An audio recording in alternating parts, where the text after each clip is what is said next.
आशा करता हूं आप सब बहुत अच्छे होंगे। मेरा नाम है सिद्धांत अग्निहोत्री। स्टडी ग्लोस पे आपका बहुत बहुत स्वागत है। आंध्र प्रदेश वेरिएंट की स्ट्रेन की बहुत ज्यादा बात चल रही है।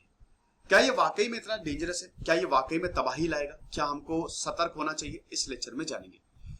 बहुत बहुत शुक्रिया, thank you so very much. आपने 5 लाख सब्सक्राइबर करवाए हमारे बहुत जल्दी। इस बार हमने 2.5 लाख से ज्यादा सब्सक्राइबर गेन किए हैं, बहुत अच्छा लगा। लेकिन अब यार 1 मिलियन आपको आप ही को करने हैं, तो ये तो आपको करना पड़ेगा। सब्सक्राइब करो सबसे पहले, मजा आने वाला है। इंस्टा पे मुझे फॉलो करो। और अब मैं खबरी ऐप पे आ गया हूं, तो वहां पे मैं शॉर्ट वीडियोस डालता रहता हूँ। लीडरशिप लेसन्स हो गए, काफी मोटिवेटिंग वीडियोस, काफी चीजें। आप वो डिस्क्रिप्शन कमेंट बॉक्स में लिंक दिया है, वहां पे जाके देखिए। तो देखो यार, म्यूटेशन आपको पता ही है कि वायरस म्यूटेट करता है।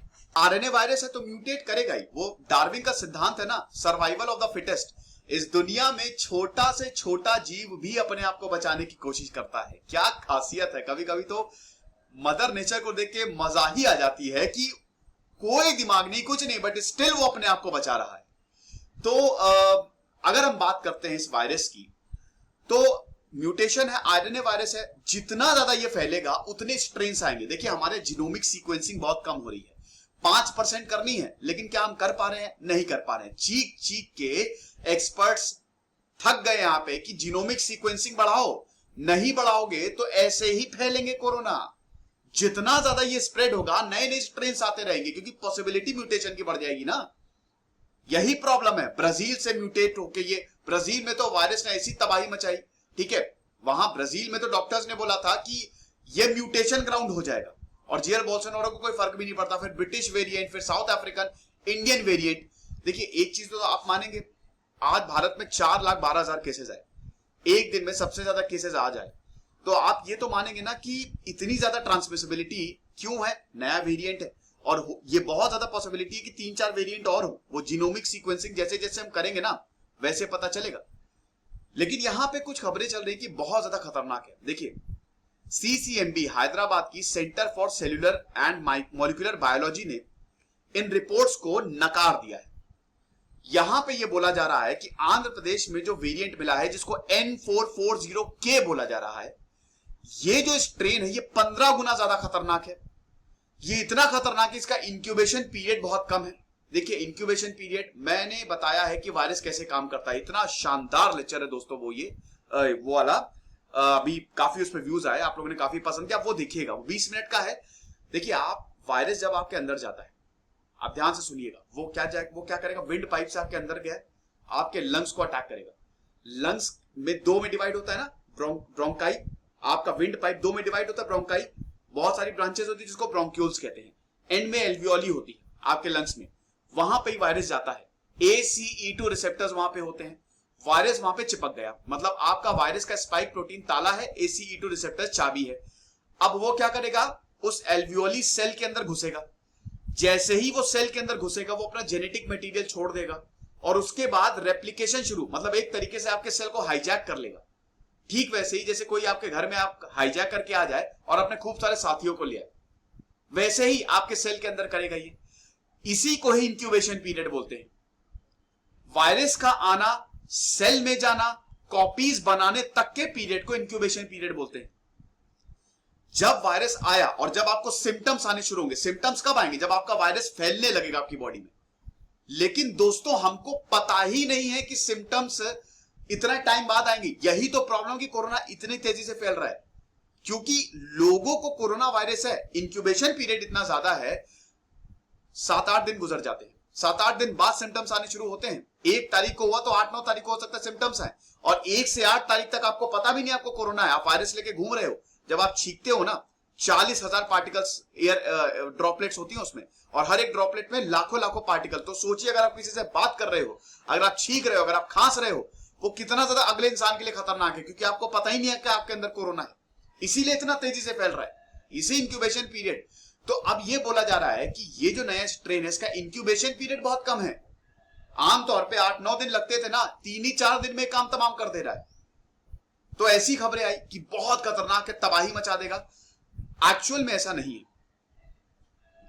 साइंटिस्ट ने इसको, इन रिपोर्ट्स को डिबंक किया है, और जो सीसीएमबी के डायरेक्टर राकेश मिश्रा, उन्होंने बोला है इसको N440K स्ट्रेन बोला, क्योंकि आंध्र प्रदेश में मिला इसलिए हम आंध्र प्रदेश बोल रहे हैं। वैसे ज्योग्राफी पे नाम नहीं दिया जाता। N440K स्ट्रेन इसको बोला गया है।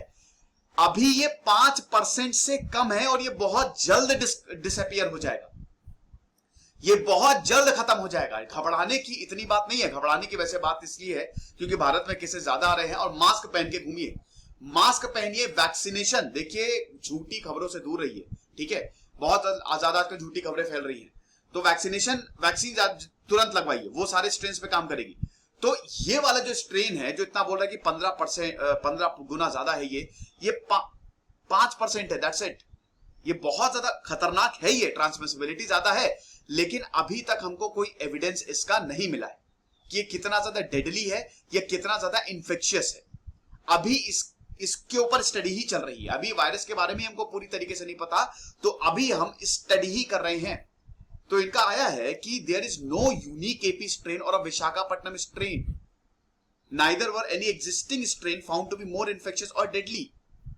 ऑलरेडी डेडली हमारे पास है B1618, B1617 जो इंडियन स्ट्रेन है, जो डबल म्यूटेंट है। दो स्ट्रेन बनके एक नया खतरनाक स्ट्रेन बना लिया है ना। तो आप ये समझो कि वो बहुत ज्यादा खतरनाक है। इसके लिए बोला जाता था उनसे भी ज्यादा खतरनाक है, उनसे 15 गुना ज्यादा खतरनाक है, लेकिन यहां पे रिपोर्ट्स को अभी नकार दिया गया है। बोला है कि N440K आज से नहीं, थोड़े समय से है, और अभी कर्नाटक में, केरल में प्रेवलेंट है। केरल में लोगों के, कर्नाटक के लोगों को इसमें हमने जब जीनोमिक सीक्वेंसिंग की तो N440K हमको देखने को मिला, लेकिन अभी आंध्र प्रदेश में इट इज लेस देन 5%, और इसको डबल म्यूटेंट या कोई अदर वेरिएंट बहुत जल्दी रिप्लेस कर लेगा। रिप्लेस करने का मतलब क्या है, इसमें भी चेंजेस आ जाएंगे, है ना। और ये फर्स्ट वेव में भी हो रहा होगा, तो इतना ज्यादा हाइप क्रिएट करने की पहली बात तो जरूरत नहीं है। सारे स्ट्रेन खतरनाक है। तो N440K एक म्यूटेशन है। देखिए एन, यहां पे आप नाम पता है ना, म्यूटेशन होता क्या, वायरस अपना रूप बदल देता है। जेनेटिक सीक्वेंसिंग होती है ना, आरएनए कोडिंग होती है, एक कोड में चेंज आ गया, वो म्यूटेट कर गया।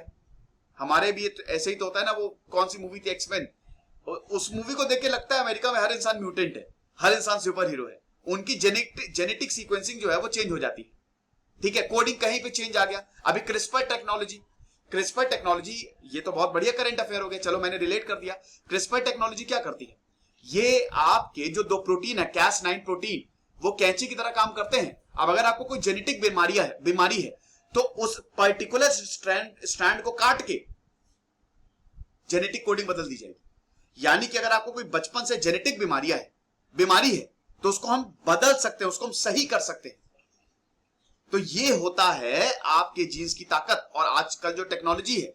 तो N440K एक म्यूटेशन है। N यहाँ पे अमीनो एसिड क्या होता है, NH3 एमाइंस, सबसे इंपॉर्टेंट प्रोटीन भी तो is a chain of amino acid, और protein is the building block. कहां मैं केमिस्ट्री पढ़ाने लग गया। N अमीनो एसिड जो है वो 440वें पोजीशन पे है। लंबी चेन होती है ना, 1 2 3 4, तो ये 440वां पोजीशन जो है ये चेंज कर गया, spike protein to the K, इस पोजीशन पे चेंज आ गया, इसीलिए इसको N440K बोला जा रहा है। समझ गए। तो यहां पे बोला है कि अभी हमारे पास इमर्जिंग एविडेंस आ रहा है। फरवरी में भी हमारे पास इमर्जिंग एविडेंस थे। अभी हमको और देखना पड़ेगा, सर्विलांस करना पड़ेगा, सब कुछ चल रहा है। 15 गुना ज्यादा ये वेरुलेंट मतलब होता है डेंजरस, 15 गुना ज्यादा ये डेंजरस नहीं है। ये मिस इंटरप्रिटेशन होगा अगर हम ये बात बोले। मिस इंटरप्रिटेशन की बात और की तो उन्होंने बोला कि 10 से 15 गुना ज्यादा खतरनाक है। जब कल्चर आप समझते हो ना, वायरस को उगाया भी जाता है, वायरस की खेती भी कभी कभी होती है लैब में देखने के लिए कि कितना ज्यादा इन्फेक्शियस और इसको हम कैसे हटा सकते हैं, ठीक है। तो अब ये बोला कि जब आपने इसको कल्चर किया, जब आपने लैब में when grown in a culture, तभी 10 से 15 गुना ज्यादा खतरनाक है। लेकिन यहां पे बोल रहे कि culture it is a different kind of animal cell, वो अलग ही चीज है। उसका वो जिस तरीके से हम करते हैं वो अलग होता है। यहां पे जरूरी नहीं है कि कल्चर में बहुत ज्यादा ट्रांसमिसिबल है तो ह्यूमंस पे भी वो ये करे, क्योंकि दोनों system, animal cell, human cell, बिल्कुल अलग है, ठीक है भाई। पहले लैब में क्या होता है, जानवरों पे ही तो ठोका जाएगा ना वायरस देखने के लिए, तो जानवरों में तो इतना ज्यादा ट्रांसमिसिबल है। वैसे जानवरों से याद है, अभी जो भारत के शेर हैं गिर में, वहां पे उनको 8 शेरों को कोरोना वायरस हो गया। तो इसीलिए हम ये जो है वो मतलब थोड़ा सा ये मिस इंटरप्रिटेशन हो गया, ये बता रहे हैं। और उसके बाद विशाल शाह ने बोला है, जो कि ऑथर्स है प्री प्रिंट, इन्होंने बोला कि देखिए स्टडी ने अभी कंपेयर नहीं किया कि N440 B117 यूके B1617 जो इंडियन वेरिएंट है उससे अभी कंपेयर नहीं किया है। कंपेयर जो है वो इसके पेरेंट वेरिएंट से है, ठीक है, जिनके पास N440 के म्यूटेशन नहीं था। यानी कि अभी इस पे स्टडी ही चल रही है और बहुत ज्यादा पॉसिबिलिटी है कि ये स्ट्रेन जो है वो आगे जाके रिप्लेस हो जाए। तो ये लेक्चर था, आई होप आपको समझ में आया होगा, इसमें कोई भी प्रॉब्लम नहीं है। लेकिन दोस्तों सारे स्ट्रेन खतरनाक है, बिल्कुल सतर्क रहिए, मास्क पहनिए, वैक्सीन लगवाइए, इसी से ही आप बचेंगे। कुछ रहिए, पढ़ते रहिए, जैसे सिद्धांत अग्निहोत्री, साइनिंग ऑफ।